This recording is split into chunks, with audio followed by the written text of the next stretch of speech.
నిన్న అల్పపీడనం ఇవాళ వాయుగుండం రేపు తుఫాన్గా మారే ఛాన్స్ ఉందా? ఇదే ఇప్పుడు ఏపీ తీరం గుండెల్లో తుఫాన్ బెల్స్ మోగిస్తోంది. మోంథా తుఫాన్ మిగిల్చిన నష్టాన్ని మర్చిపోకముందే మళ్లీ తుఫాన్ గండం ఏపీని తరుముతోందా? వాయుగుండం రూపంలో ఉరుముతోందా? మళ్లీ వానలే వానలు.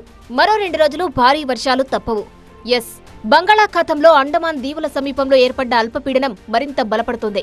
ఇది పశ్చిమ వాయువ్య దిశగా కదులుతో సోమవారం నాడు వాయుగుండంగా, ఆ తర్వాత 2 రోజుల్లో తుఫాన్గా మారే అవకాశం ఉందని వాతావరణ శాఖ తెలిపింది. బుధవారం నాటికి ఇది తుఫాన్గా మారితే దీనికి శనియార్ అని ఐఎండీ నామకరణం చేయనుంది.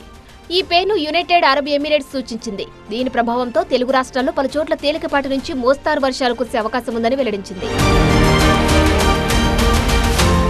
ఏపీలోని అన్నమయ్య, కడప, తిరుపతి జిల్లాలకు వాతావరణ శాఖ భారీ వర్ష సూచన చేసింది. పలు చోట్ల మోస్తారు వర్షాలు కురిసే అవకాశం ఉందని తెలిపింది.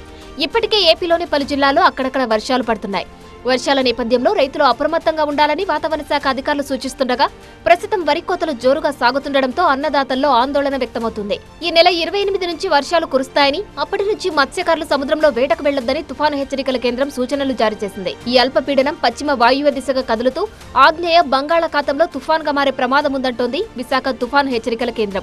ఇది అదే దిశలో కంటిన్యూగా కదులుతూ మరింత బలపడి 48 గంటల్లో తుఫానుగా ఆగ్నేయ బంగాళాఖాతంలో ఏర్పడే అవకాశాలు ఎక్కువగా కనిపిస్తున్నవి. కోస్తా జిల్లాల్లో 28వ తారీఖు నుంచి కొద్దిగా ప్రభావం ఎక్కువగా చూపించే అవకాశాలు ఎక్కువ ఉంటున్నాయి. మత్స్యకారులు ఎవరు కూడా సముద్రంలో ఆల్రెడీ వేటకు వెళ్లిన వాళ్ళు సురక్షిత ప్రాంతాలకి 28వ తారీఖు లోపల వచ్చేవలసినదిగా హెచ్చరికలు జారీ చేయడం జరిగినది.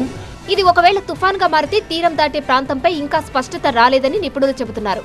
ఇది సముద్రంలోనే దిశ మార్చుకునే అవకాశం ఉందని చెబుతున్నారు.